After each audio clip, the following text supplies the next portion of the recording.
So today, Lula is now the official president of Brazil. Now, we did a video, we did breakdowns. Lula is no communist. Lula is not as socialist as we want him to be.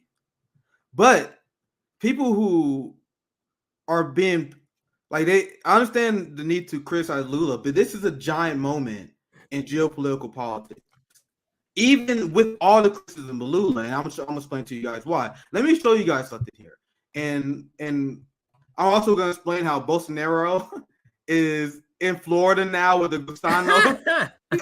So, guys, I've been following the Brazil story because I've always been Brazilian culture. I've been training Brazilian jiu-jitsu since I was like 18. So Brazil always been a country that I always had my eyes on. I used to train at Brazilian Academy in Kansas City. They now moved, but they used to have a lot of Brazilians. I was always like close to Brazilian culture. There are actually a lot of Brazilians in Kansas City. They have a large Brazilian community here. So the Brazil thing has been something I've been paying attention to quite some time. And Bolsonaro is one of the worst genocidal fascists. He's a Zionist supporter. He's a bootlicker of the United States and their companies. He has committed a genocide against the indigenous people in Brazil. I know because I spoke to indigenous activists in Brazil. Josana helped me get those conversations with them. Shout out to our sisters Josana. She also hired militiamen to attack people who was pro-Nicolas Maduro supporters in Venezuela. Now, Lula is in favor of normalizing those relations. Lula stands in solidarity with the Palestinian people, despite the fact Bolsonaro was a hardcore Israel bootlicker and lover. Guys, despite the fact that Lula is no communist and no socialist, and we have critiques of him, which is fair because he's a politician, right? These things on the geopolitical stage are without a doubt a big deal and should be celebrated among the global working class with the knowledge. And this is what Josana said, our sister, our anarchist sister, and there are communists in Brazil I talked to who support Lula with the mentality of we're going to continue to push this motherfucker. Right? But you want to know what the communist, that's very key to understand. The communists on the ground in Brazil supported Lula in this race, and they understood what's going on. They understood. If Lula portrays, they're gonna get that motherfucker. Not the hero worship that you see in the United States. It's different, right? So Bolsonaro is such a dangerous man. The left had to unite and especially get Lula, the guy who created BRICS, the guy who wanted to end hunger in Brazil. The first thing he did as president was end privatization. That he's already signed the order. He already doing the work that the leftists want him to do in the privatization. Now you're gonna I think it's very curious. I want to say this part. You said Bolsonaro's in Florida, and you spoke about this, and you was like, Florida has some of the highest levels of class traitors from Cuba in Florida, and I find it very curious. That's where he goes. No idea. I find it very curious that he lands in Florida, where it happens to be all the other sort of class traitors. Why you guys think these extreme right-wing terrorists in South America, and that's what we call them, because they literally execute their opposition. The Condors? Are you guys serious? These people are fucking psychopaths. The right wing in South America was violent thugs, right? So they do the bidding of the West, knowing they already had to retreat. They always have a retreat in the United States.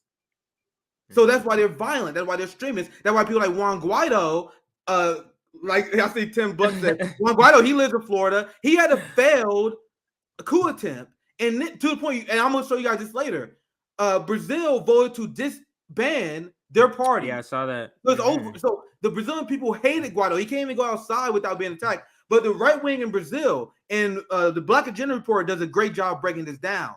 It's largely white and the bourgeoisie class, and then they always move to Florida. They always move to the Western countries because they always sell out their own people. They always, and I want to show you guys this because I want to get back to. I want to show something else that has extreme significance because I saw someone asking about where you stand on the Russia issue. Right now, you had DSA members. There's Social Democrats and Bernie Sanders and AOC and the Ukraine sycophants. The NATO left was pretending they was happy that Lula won. Meanwhile, if Lula was in the United States if Lula had a YouTube channel, they would be calling him a Putin puppet. Yep. You guys understand that? Putin sympathizer. If he was a United States politician, the squad might be front and center trying to cancel him based on things he said about the Ukrainian war. So I'm gonna show you guys a few headlines here. This show you some stance. Here it is. This is where he stands on geopolitical issues, which is the exact opposite of AOC, Bernie, and the squad, and the fake progressive left we have in the United States. Mm-hmm. Brazil Lula says Zelensky shares blame for Ukraine war. The weak progressives we have in the United States would never have the balls to say this. Never. They are Nazi supporting, funding war pigs. Now let me show you this. Imagine if Bernie Sanders of the squad did this, was openly friendly with Russia. During meeting, the president of Brazil confirmed his readiness to restart relations with the Russian Federation. Nigga, they created Russiagate for this. They literally smeared Bernie as a Russian puppet, and then Bernie went along with it, and then he started smearing his supporters as Russian puppets for doing half of this. So once again, we got criticism of Lula, right? He's a politician. No one's above criticism. But you cannot deny that him being critical of NATO, him wanting to expand BRICS, him standing with Palestinians, these are significant things on the geopolitical world stage. I cannot stress enough how significant that is. Brazil has over half of the population in South America. And Lula does not have Zelensky derangement syndrome. I mean, sorry, Putin derangement syndrome. He doesn't have Putin derangement syndrome. Right. That's a giant. It's hard for people, Nick, in the United States to grasp the ability to critique and to critique somebody who's on your side, who's on your side. Like if you consider Lula a leftist, if you consider him left of center, if you consider him on your side, you get what I'm saying? Like that, like it's such a hard it's such a hard thing to do because people view it the same as our politicians, and you just cannot, you can't compare the two. Like Lula is religious, but Lula is literally miles to the left of the most leftist politician in the United States. That's what we have to sort of grasp. As Lula is what, anti-abortion, I believe, Convo Couch said. Anti-abortion. And Lula is still light years ahead of Bernie Sanders. You know what I'm saying? So it's something that is hard for you Americans, in my opinion, to grasp sometimes.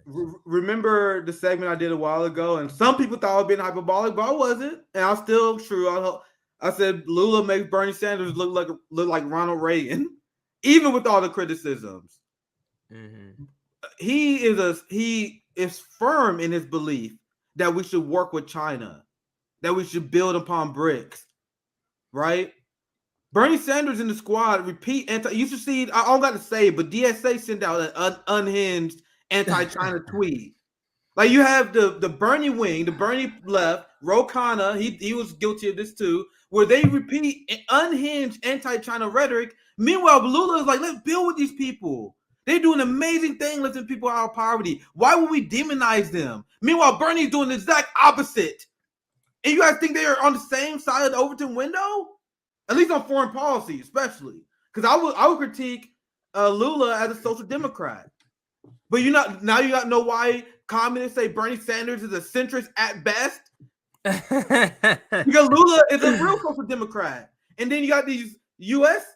social democrats, DSA types, who think they're socialists, but they're apologists of a capitalist empire. There's levels to this shit. And they're close. They're really sock Dems, but they think they're social. They call themselves social Dems. They're really just sock Dems. And that's the thing. That the thing about being a left, you always have to be the left, the most left. And that's what a left. That's like a thing that a left person I guess, sees pride in, and this is the reason why they don't like us critiquing them, because we're to their left. You get what I'm saying? Like, it's a pride thing, I guess. But I'm not offended by somebody being to my left, like Rome being to my left. Not That at all, doesn't bro. I get offend people. me. My Go first, ahead. sorry, CJ, but my first co-host, I used to have, literally my very first show was a trans communist person. And I wasn't even a communist then. I was like, oh shit, I'm gonna have a communist as my host. That was my mindset. I was like, that shit was dope. But anyway, like, I don't know, people get very touchy about people being to the left because a lot of people think that being on the left is a moral virtue, right? They don't really have principle. They're like, I am a morally virtuous person, so I am on the left. So when someone out left them, especially if they got critiques of their politics, they don't know how to deal with that. So they come up with bullshit like horseshoe theory. Oh, he's not to my left. He's so to the left. He's to the right. Oh my! That's when they come up with bullshit. That when they say, "Oh my god, communism." I hopped on the boomerang and somehow I came to the other side and all kind of shit they make up. But go ahead, man. So last thing, because I'm gonna continue, because Lula is something that we're gonna continue to cover on the channel. I've been waiting for this for years. I cannot overstate this. I remember when Lula was locked up, man, and Glenn Greenwald played a very significant part of freeing him. When the fact that Lula was locked up and later and became president, that's insane. That shows the will of the people in Brazil is so strong towards the proletariat. Even though they filled with a ton of evangelicals that's socially conservative, they have strong class solidarity. Brazil is literally a class war. That's why you have fucks like Neymar, Anderson Silva, Leota Machida, and Jose Aldo endorse Bolsonaro because they're rich. They're rich. All the celebrities. You had the news media. Everyone loved Bolsonaro because it was rich. Meanwhile, you had poor. I remember you told me a kickboxer or an MMA guy that you loved that was Brazilian. They broke my heart, man. They broke my heart. Yeah, because I grew up watching people fight. But I'm gonna share my screen, my screen here, and then you can chime in, and then we can move on to the next segment because I'm gonna do some more Lula updates. We're gonna have Fiorella from the Convo Couch on either Tuesday or Wednesday. I would love to get Ben Norton on. I would love to try to get Ben Norton or even Glenn Greenwald. We can cover some of their tweets because they've been really tweeting a lot of stuff. If you want to know like what's happening out there, Glenn Greenwald and Ben Norton, they have been tweeting a lot in the last like 48 hours about this is Lula. a big story. Yeah, so I'm working on that, CJ. We got some hitters coming. We got some hitters. For sure. We got some hitters. For sure. So this is what Ben said. The U.S. backed 2 coups in Brazil, installing far-right Bolsonaro in power. He stole huge sums of public money to fund his campaign and enrich his oligarch friends. Bolsonaro then fled justice and now living in Florida, the land of the Latino class traders. He just met with the supporters. Can you blow that video up? Let me see what his face looks like. Does he look like a disheveled? Does he look disheveled and like he got to be like a fall from grace? He's like, wow, I'm in suburbia. I went from being at the top of this country, killing shit and causing havoc. Now I'm in Florida. Yeah, and look at the neighborhood he is in, and look at the reception he is getting. You think that's a coincidence? Bolsonaro, rich as fuck in a U.S. suburb, that's where his people are. You gotta see how South American politics is way more serious than ours, where it's literally a class war. And it's same in Venezuela, same in Colombia. We cover all this, in Nicaragua as well. It's a class war throughout it all. And throughout that's what politics is there. They are recovering from the Cold War, which is the global class war that the United States waged, where they funded far-right extremists in South America to fight against socialism and communism and the rise of the global working class among the industrial age. So stop thinking about the culture wars and understand what politics is really about. Americans are so deeply unserious, they talk about fucking trans people in sports instead of the material reality of what's important. The class war. Which I'm glad that a lot of people in South America, this is why they get wins with social democrats, because they understand that. Last thoughts on this story, CJ? Yeah, no, just piggybacking off what you just that final word, and it's just a deeper understanding of class, and I believe it's because there's a lot of in these countries, in the global South, these are the people that capitalism is living their working off their backs right now. It's off the global South. So it's amazing when you're in that class how you're forced to sort of have a good class analysis of what the fuck is actually happening to you when you're at the bottom of the totem pole. And I think that's what the United States severely lacks. What Vivek referred to as saying the United States is overwhelmingly, the left in the United States is overwhelmingly middle class, and they don't want to hear about poverty. They don't want to hear about that. They don't want to hear, Nick, they don't want to hear about black people getting killed by the police. They don't want to hear that, man. They want to hear about six-figure salaries, and they want to talk about did you say your pronouns right? Yes. Which is great, but I'm just saying, there's no other. Yeah, that's all they care about. So, and this is the last thing I want to show, because I had this in my notes. I want to make sure I show this, and this is why I was showing how it's a big deal for Palestinians that Lula won. Bolsonaro is a hardcore Israel bootlicker, and you see this. I got this from Western news media. This is actually a hit piece on Lula. What? And they talk about how Lula had ties with Iranian terrorists, and it's like, but I read this, I'm like, base as fuck. Because Lula, the reason why they are smearing him on this is because Lula called out the West aggression against Iran. He been calling out sanctions on Iran.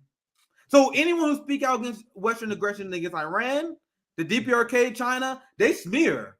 So I just want to show you why. And that's probably the reason why, Nick, CNN, yep, MSNBC, it's almost like Lula didn't just become president. I'm like, literally, I think I got one of them, not one of the big names, but a affiliate of one of them did something, and literally there's nothing else you can find in any CBS, none of these news outlets are not even covering him swearing in. What does that say, Nick? That is saying they don't like what the fuck's going down there. Yep. And something could be in the works of what's going on. They don't really want the people to be invested in understanding of who is even there, because what if he's not there that long, according to their plans? You get what I'm saying? Absolutely. So why are we going to even tell you about Lula? Because we got plans for him not to be there that long. Absolutely.